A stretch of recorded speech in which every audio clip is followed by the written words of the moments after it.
Javier Farje is a Latin American analyst and he joins us now live from London. Welcome to the programme, Javier.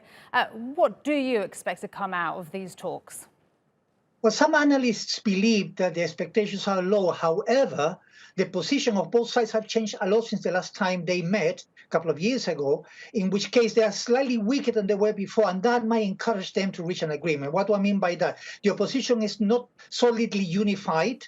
They have been weakened also by the elections of the National Assembly, where they lost control of the National Assembly, the Venezuelan parliament. Mr. Guaido's support has faded away a bit in the international community, especially within the European Union, although the US still supports him. The European Commission has decided not to continue supporting and calling Mr. Guaido interim president because he's actually haven't achieved much within Venezuela in terms of getting closer to power. In relation to Maduro, the government, as your correspondent rightly said, the situation is very difficult at the moment, the economic situation. First, because low prices of oil. Venezuela depends entirely on its income from oil.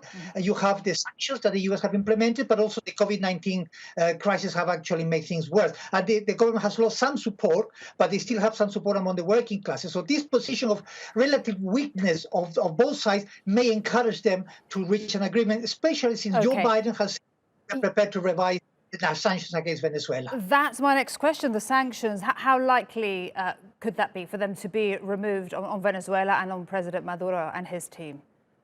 Well, if Joe Biden has said that if the government complies with some of the demands that the opposition are making, which are part of the 8 points that are part of the negotiation, then the government of the U.S. government is prepared to revise this sanction. That could be good news because that would encourage Mr. Maduro to accept certain demands like elections, like stop of violence, like rights for everybody. They're very general principles, but also the calling of general elections with international supervision. That would be a crucial element in any kind of success happen in other places. So yes, that's got to encourage the government.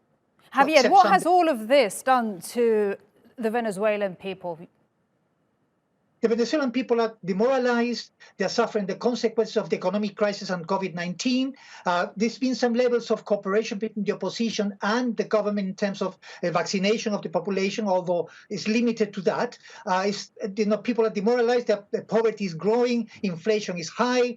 They want an end to this. And more than the political settlement, they want a settlement that will enable the economy to start growing. And the only way would be confidence, political confidence in an agreement so the economy can start rebuilding. But the Venezuelan people need an agreement so the economy can improve, poverty can be reduced, and vaccinations can go ahead, which is a big problem in Venezuela. They are, as your correspondent said rightly, the main losers of this situation, and they would be eager to think that this is going to work. It has to work. The language between Jorge Rodriguez and Gerardo Blaide, the representative of the government and the opposition, has been very conciliatory.